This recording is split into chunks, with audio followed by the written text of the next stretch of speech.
yan? Hanggang saan yan? Dito, yung kapila, bago hanggang din sa may gitnang are. Ah, sige.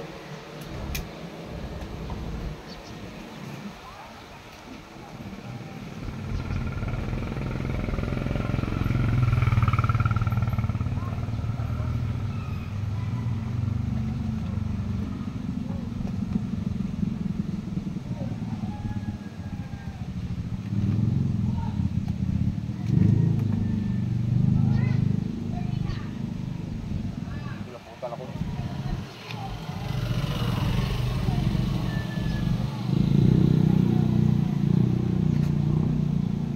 Yung isang biyahe tayo, hindi pangita. Sige, aba.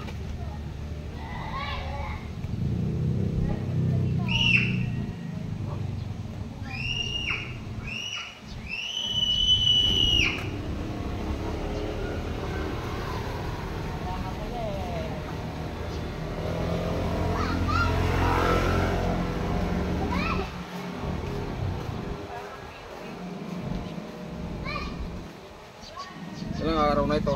Ganito. Sa tatlo, kung anong isang biyahe natin eh, tsaka kahapon, tsaka ngayon. Sa tatlong araw na.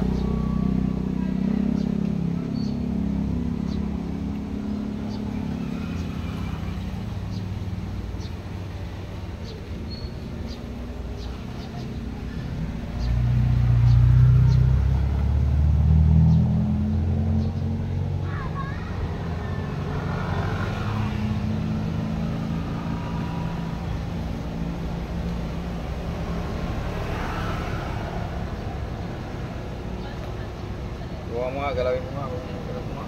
Kung meron pa. Oo. Aring kanan lola, are din sa matang are. Ato kaliwa na lang. Oo. Wala na yung kanan. Wala na nga. Oo, mga kaibigan na. Pag kayo nakakaranas ng ganitong palanakit ng likod, balikat, maaari ko pong ituro sa inyo kung paano ito i-therapy. Pangagamit pinagpagaling ng agad sa loob lang ng minuto. Ang ibig po ninyo, i-connect po nyo ako sa messenger nyo at tatawagan ko po kayo.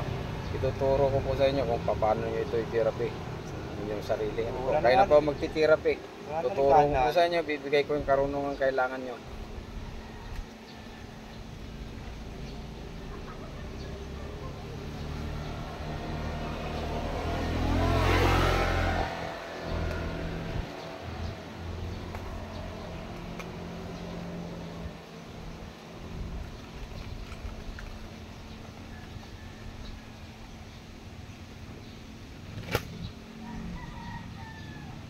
Init.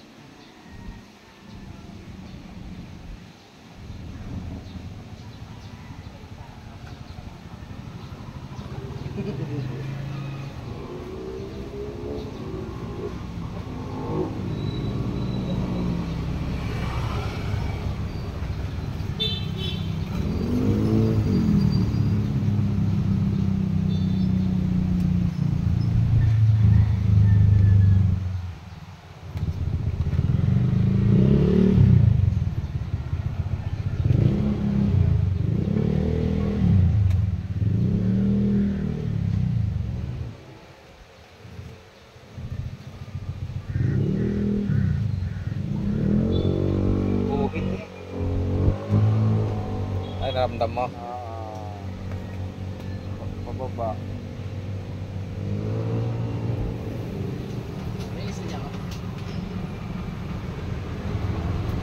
Pababa.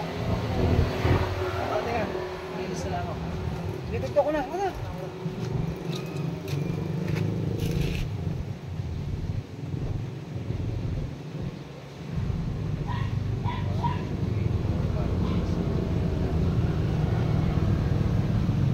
Saka wala na.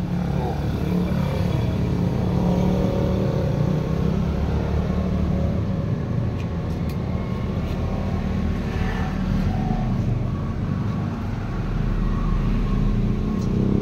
Alam mo nga kung wala na. Yun. Ayos na. Ayos na. Thank you. Bali ilang araw yan? Tatlo. Pangatlong araw? Oo. makikita nyo po, mabilis lang pagalingin. Ano po, yung pananakit Isang biyahe ng nga, likod hinahanap saka kita, eh. balikat. Wala naman. Sa simpleng paraan po ng therapy, madali lang po ito pagalingin. Kung kayo po ay nakakaranas ng ganyan uri ng pananakit ng likod, connect po nyo ako sa messenger nyo at tatawagan ko po kayo. Tuturo ko po sa inyo kung paano nyo yan i-therapy. Kayo na po mismo ang gagawa niyan sa sarili ninyo upang yan ay inyong gamutin at pagalingin. Ibibigay ko po yung karunungang kakailanganin nyo para sa bagay niyo, para sa sakit niya. Maraming po salamat.